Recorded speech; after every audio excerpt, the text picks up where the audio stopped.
Today, we're back in our series, The Welcome Table. We've been journeying through Scripture, through specifically the Gospel of Luke, meal by meal, looking at the meals that Jesus shared with people around him. And today, we're going to trade the table for a field. We're going to go on a little bit of a picnic. So take that red checkered tablecloth out with you, lay it down on the grass. We're going to be at Jesus' feet with the multitude and the feeding of the 5,000. The story picks up, Luke chapter 9, verse 7. We'll put it up on the screen for you. We're going to jump right in. When Herod Antipas, the ruler of Galilee, heard about everything Jesus was doing, he was puzzled. Some were saying that John the Baptist had been raised from the dead. Verse 8. Others thought Jesus was Elijah or one of the other prophets risen from the dead. But here's what Herod thinks in verse 9. I beheaded John. I know that John is dead. So who is this man about whom I hear such stories? And he kept trying to see him. The story we're looking at today is one of identity, an identity found around the picnic table. See, Herod's wondering in his mind, who is this Jesus? Jesus had popped up into the surrounding area and he was becoming to be known as a revolutionary. And it wasn't an issue that Jesus was a revolutionary because those revolutionaries came and went. The issue was what kind of revolutionary was Jesus? Who was Jesus? Who was he compared to the Roman states? Who was he in relationship to the Jewish leaders, both political and religious? Who was Jesus? And Luke tells us that Herod kept trying to see Jesus. And I think that this kind of trying to see Jesus is like, remember when you were a little kid and you tell your mom, I'm trying to clean up my room, right? And then like it doesn't get clean because you weren't really trying, you were doing something else, trying to get out of it, right? I don't think Herod was really trying to see Jesus because the story continues, verse 10. There's a group of people that get into Jesus' presence. When the apostles returned, they'd gone on this mission trip. Jesus had pulled them back together and they told him everything that they had done. Then they slipped quietly away from with them toward the town of Bethsaida. And verse 11 continues. But the crowds found out where he was going and they followed him. So Jesus is trying to get away. They'd just gone on this long missionary trip. They come back. Jesus is trying to get his disciples away. In Mark, Jesus will tell his disciples, come, let's rest a while. Jesus believed in vacation. Amen.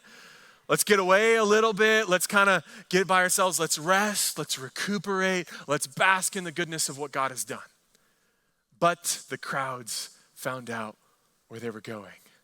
You ever been going someplace on vacation only to realize that there's somebody that you know that's there as well? Like, how did you know? I was trying to get away from you.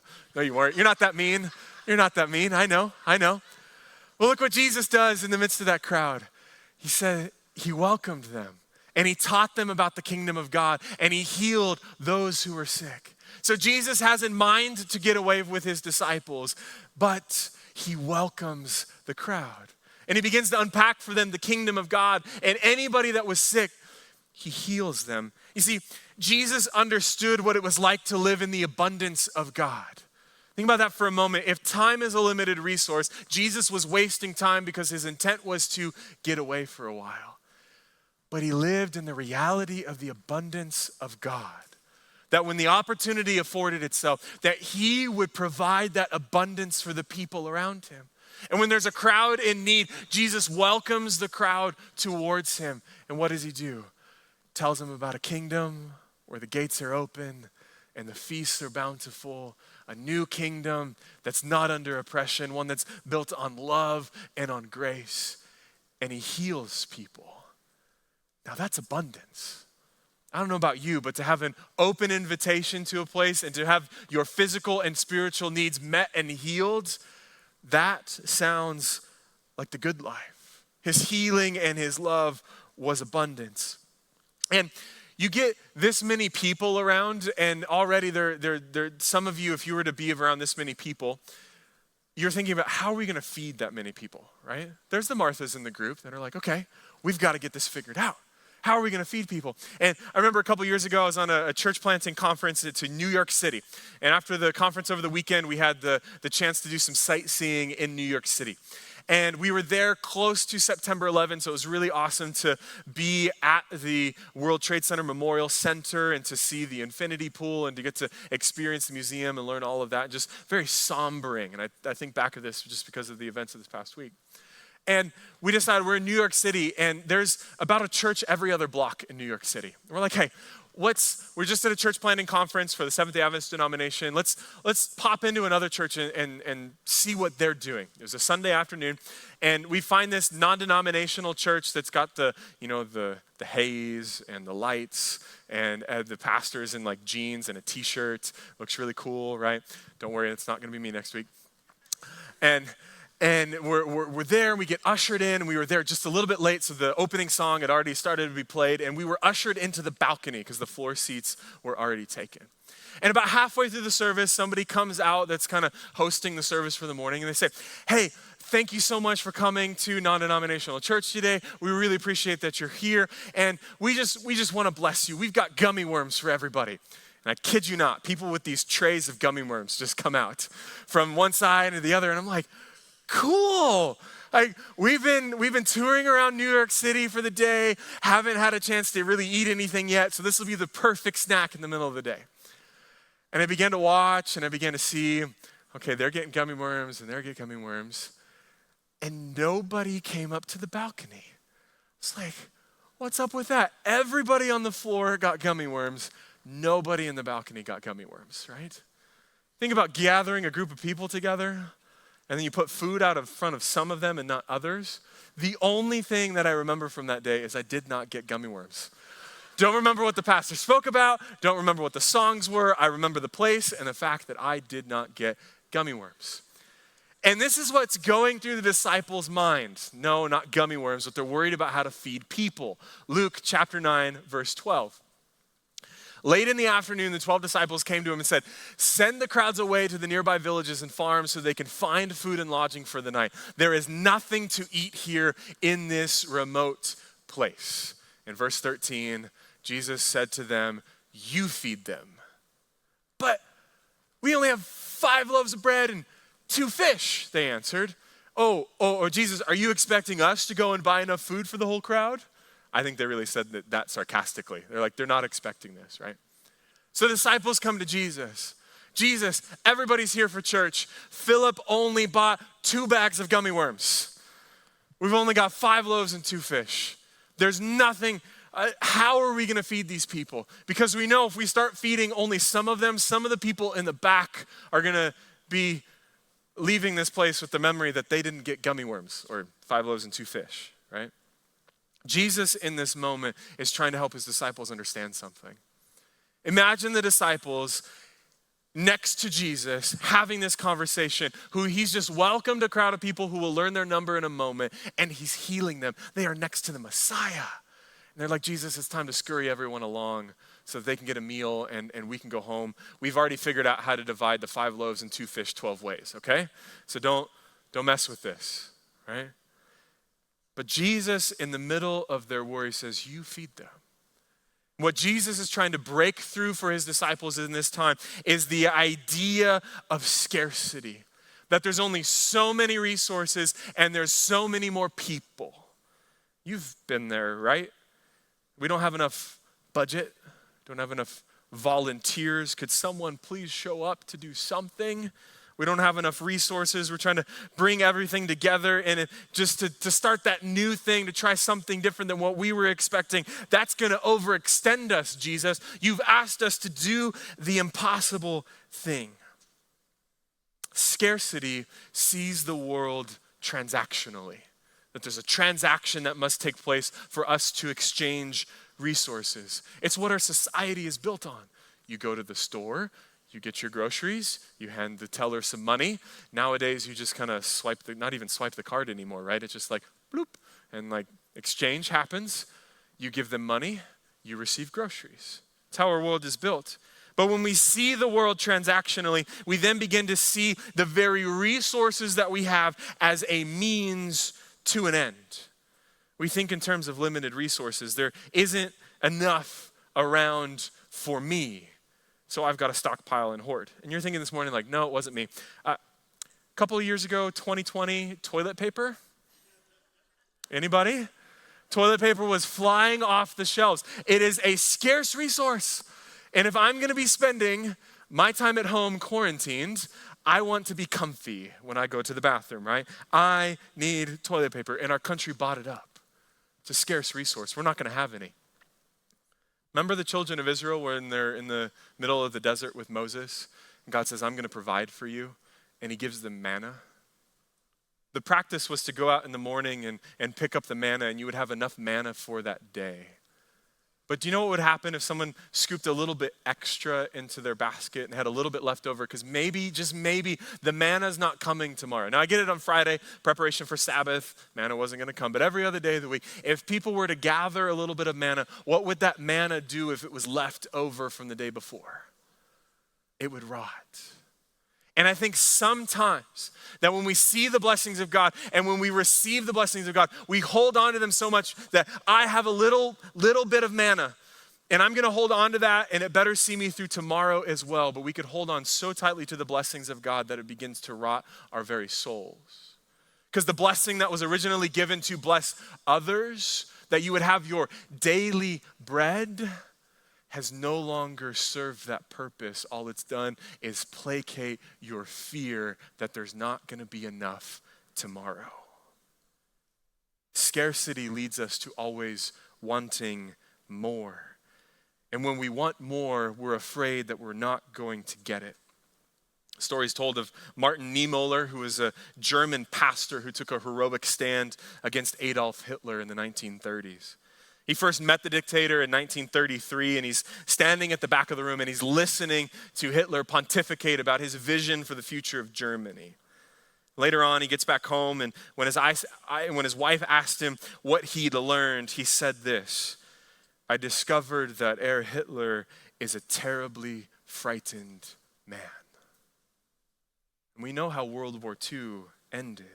You see, when we see the world with limited resources, that there's only enough for me, then I begin to other people. When we believe our resources, the blessings of God are limited, we make values decisions on who has access to them. If you look like me and go to the same church, you got access to it. But if you don't, tough beans. Then we divide our communities into an us versus them. But notice what Jesus does. Luke 9, verse 14. For there were about 5,000 men there. And Jesus replied, tell them to sit down in groups of about 50. And we're going to pause right here in this verse. So far, Luke has not told us how many are there. And now we realize why the disciples are so afraid. They had figured out how to divide 5 loaves and 2 fish between 12 people. Think about 5,000 men. You better have a really sharp knife, right? And it's not just 5,000 men there. We can assume that the majority of them were married and the majority of them had kids. So this number can easily balloon to 15 to 20,000 in the snap of a finger. And then to think about this, if you were to get 15 to 20,000 people together in occupied territory with a revolutionary leader standing up and teaching, who's going to show up? You bet the military is going to be there. There's likely a cohort of Roman soldiers that were patrolling this area, probably in the thousands. Some scholars estimate that there could have been up to 30,000 people on this hillside. Imagine the city of Burleson getting together for lunch today. You bet the local police departments would be all over that mess, right?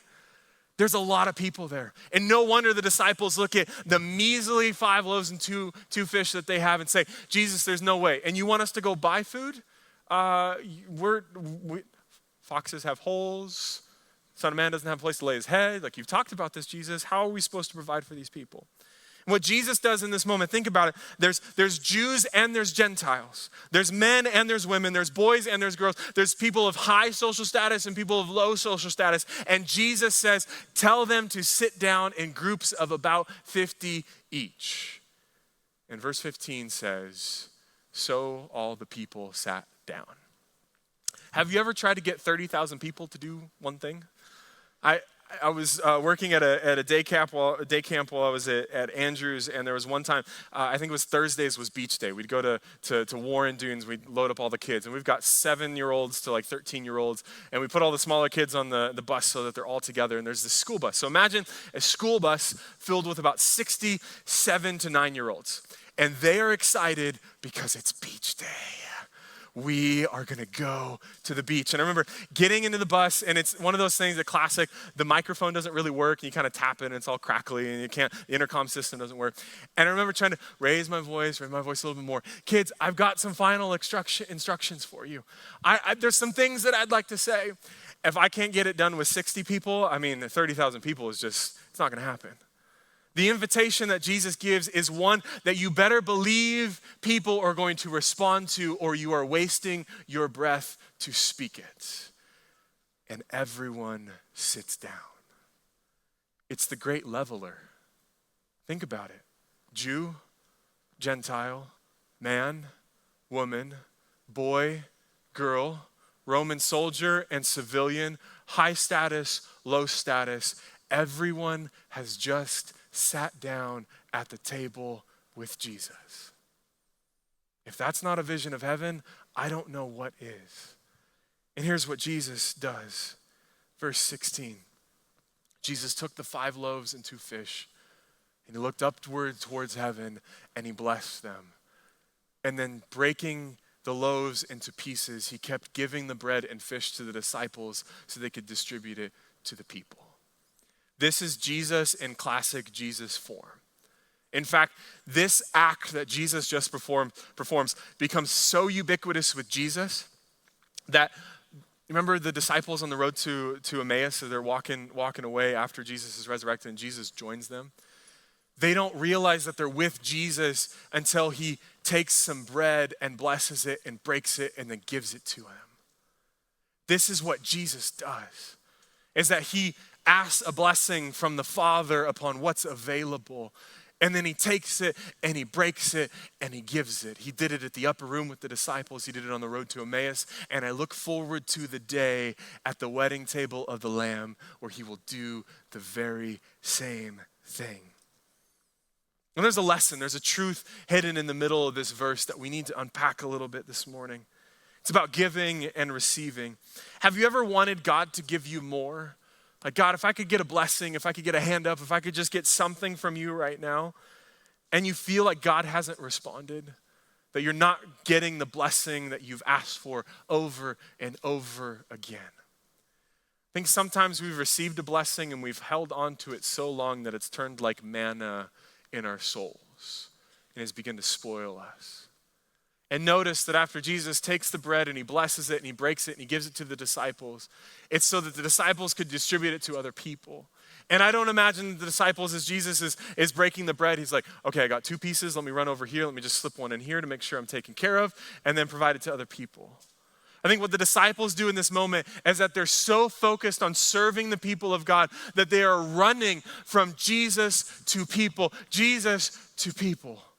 and taking the blessings of God and giving them to others. And the only time that we have the opportunity to receive more is if we give away more. As we empty our hands, as we provide for those around us, God says, there's room for more. There's room for more only as we give from the abundance that God has originally given us in the first place. And notice, Jesus doesn't tell the disciples how to give the bread. He's just given them an invitation to feed the people. And imagine there was a style that Matthew had in terms of how he's going to pass out the bread that Peter had. Matthew, I imagine he's probably got like the towel and he's like, what would you like today, right? And then Peter's like, hey, here's some bread and some fish, enjoy, right? Jesus doesn't care about the disciples' ability. What he's looking for is their availability. God isn't looking for our ability, he's looking for our availability.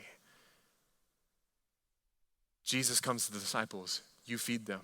Jesus, all we have is 5 loaves and 2 fish. That's enough. Jesus, but like we can't even go to town to buy food. All we have is this. Jesus says, that's enough. That will do. I can work with that. What Jesus is inviting for us to participate in is to make available the blessing that he's already given us. And he'll do the rest. Jesus was the one that was multiplying it. And I don't know how he didn't run out, but he didn't run out. There's so much blessing in this passage. As the disciples make themselves available and what they had available, God pours his blessings out through them. God's request to us is that we bring what we have and let him do the rest. And in this community, I look out today and see those that are gathered here, those that are online. We don't survive without each other. There are resources in this room. We could finish out the kitchen remodel today. We could cover church budget for the rest of the year. I know the resources are here. And this isn't a big appeal to guilt you into like whatever. What I am asking is that you make what you have available to God. And if it blesses this community or your work community or someplace halfway around the world, to God be the glory. Great things he has done. The call for our community is not to do a whole bunch of great things for God. The call in our community is to be available. And so if God's put it on your heart to be a small group leader, be a small group leader. If he's put it on your heart to invest in the lives of the young people that are sitting down here on these first few pews, invest in the lives of the young people on these pews. He needs you to be in the choir, come in the choir. Come make a joyful noise, all right? Need you at the food bank? Come on down to the food bank. Your community needs you. And all God needs is your availability, and he will do the rest. We often think ministry is about doing great things for God. It's really not. It's about following Jesus wherever he would go, about letting him concern himself about the great things that are taking place and not harboring that for ourselves. You see, he's unimpressed with what you bring to the table. That's nice. That's not going to go very far, but in my hands, that's going to go extremely far. Our mission is not impact, it's obedience. And as we obey, we will impact the world. Sean Brace puts it in this way in the book, The Table I Long For. The church's glory comes not in power or in growth, but in weakness and in service. It comes by losing our lives, by laying them down and emptying ourselves, by spending and being spent for God's glory and the world's uplifting. Isn't that what Jesus did himself? To be spent on our behalf. Leslie Newbigin continues that thought, tying it in. A church that exists only for itself and its own enlargement is a witness against the gospel. When it's all about me and all the resources that I have, and I come and I'm filled and I'm thankful and I'm grateful, but I don't take that blessing and share it with one another, you are running counter to the gospel that Jesus has laid out in the feeding of the 5,000. Because Luke 9:17 tells us they all ate as much as they wanted. And afterwards, the disciples picked up 12 baskets of leftovers. What you have is 5 loaves and 2 fish. And what God wants to do with that is feed 30,000 people. When God opens a restaurant, like mercy, that's so successful. Just like 1 box of pasta, we're good for the rest of the night, folks, right? If the disciples had held on to their 5 loaves and 2 fish, they would have had 5 loaves and 2 fish. When they gave their 5 loaves and 2 fish, 30,000 people were filled and they ate as much as they want. Golden Corral on a hillside in Israel, right? And look what the disciples picked up afterwards. 12 baskets of leftovers. We can hold on so tightly to what we think is the abundant blessing of God. What he's invited us to do is to give it back and let it multiply. And then in turn, you receive a basket of leftovers. And I always wonder where that basket of leftovers went. I don't imagine the disciples were like, it's mine. They're like, I wonder if this is gonna work again, right? And that basket, maybe like the widow's oil, never ran out. I don't know. This is totally pseudepigrapha at this point. Here's where we finish. The miracle of the loaves teaches us a dependence upon God. We need God. Our 5 loaves and 2 fish go about as far as 5 loaves and 2 fish do when they're in our hands. When we give them to God, they will bless the multitudes. Remember I told you at the beginning that this story was about identity? We circle back to it, Luke 9, verse 18. One day, Jesus left the crowds to pray alone. Only his disciples were with him. So this is opposite the other story, right? All the crowds come, he's actually able to get away. And he asked them, who do people say that I am? And it's a refrain of Herod's question from just a few verses ago. Verse 19. Well, they replied, some say John the Baptist, some say Elijah, and others say you are one of the ancient prophets risen from the dead. Verse 20. Then he asked them, but who do you say that I am? And Peter replied, you are the Messiah sent from God. This story is about identity, and God's identity is wrapped up in provision. That's who Jesus is. Messiah means sent one. And he was sent to provide for our salvation. He was sent on our behalf. And Peter got it. He recognized it. Messiah is here. The blessings and the provisions are coming.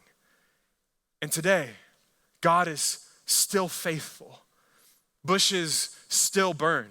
Seas still part. Tombs still open. Giants still fall. Walls still crumble. Loaves and fish still multiply. God is going to build his church, and the gates of hell will not prevail over it. His grace is sufficient for our every need. I love how Ellen White puts it in the book Desire of Ages, page 371. The means in our possession may not seem to be sufficient for the work, but if we will move forward in faith, believing in the all-sufficient power of God, abundant resources will open before us. If we go to the source of all strength with our hands of faith outstretched to receive, we shall be sustained in our work, even under the most forbidding circumstances, and shall be enabled to give to others the bread of life. That's what I would love for this community to be known by. That we individually and collectively would go to the source of strength and receive the abundant blessings of God so that we can pass them on to each other and the people that are outside of these walls. Remember a couple years ago, I was on headed to a mission trip to the Philippines. I was in high school as a junior. Yeah, it was probably like 2 years ago, right? And there's a joke in there somewhere.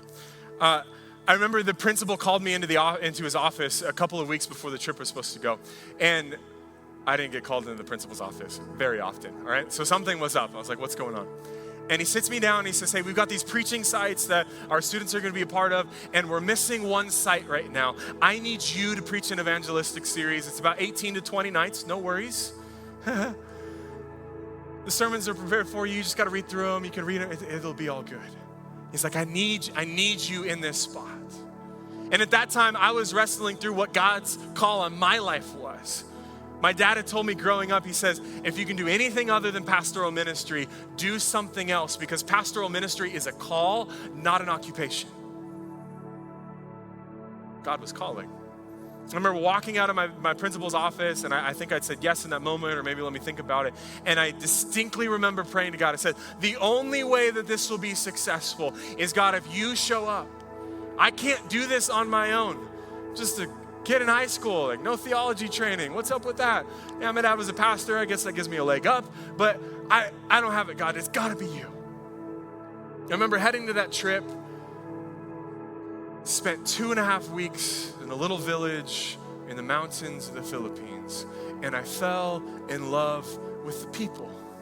The preaching was all right, like that came with time, like it's good, but the people that I got to spend time with, God poured out his hand in my life to bless the people around me. And I this week have been tempted to think, am I enough? This congregation said, yeah, we believe in that 27-year-old to lead this congregation. And let me tell you, that will mess with your head sometimes. Am I enough? Do I have what it takes? And this passage wrecked me this week. And it reminded me that I do not have what it takes. I do not have enough, but I serve the God who does.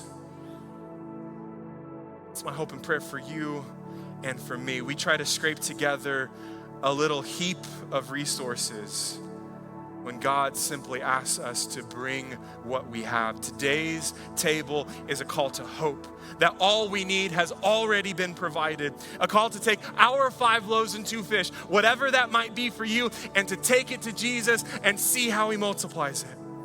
To hope in the provision of God and his grace for ourselves and for our community. Thanks for stopping by. I hope and pray that this message was a blessing for you. If you'd like to see more content like this, we need your help.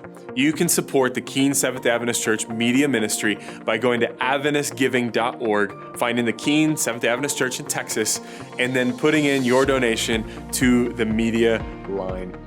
Your faithful giving and support allows us to spread the gospel online for you and others to participate in.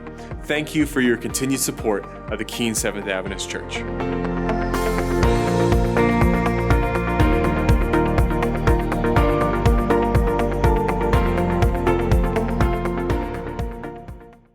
Thank you so much for joining us today in worship. We're glad that you are a part of the Forever family wherever you're watching from. And we're pretty excited because around here, it takes a village to make sure that you can participate in worship. Our team of volunteers works tirelessly week in and week out to plan what you see on stage and what goes on behind the scenes to make sure that it makes it to your phone, your living room, or wherever you're watching from. Today, we need your help. We can only do this because of the generous support of the Forever family. So if you'd like to continue to see the live stream ministry of the Keene Seventh Adventist Church grow, we invite you to give to media right here at the Keene Seventh Adventist Church. You can do this by following the link on your screen, going to AdventistGiving.org, and clicking on the Keene Seventh Adventist Church in Texas. Thank you for your support.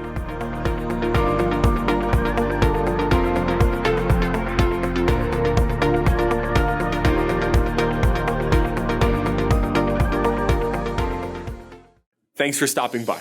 We hope and pray that you enjoyed this production from the Keene Seventh Adventist Church. You can help us out in one of 2 ways.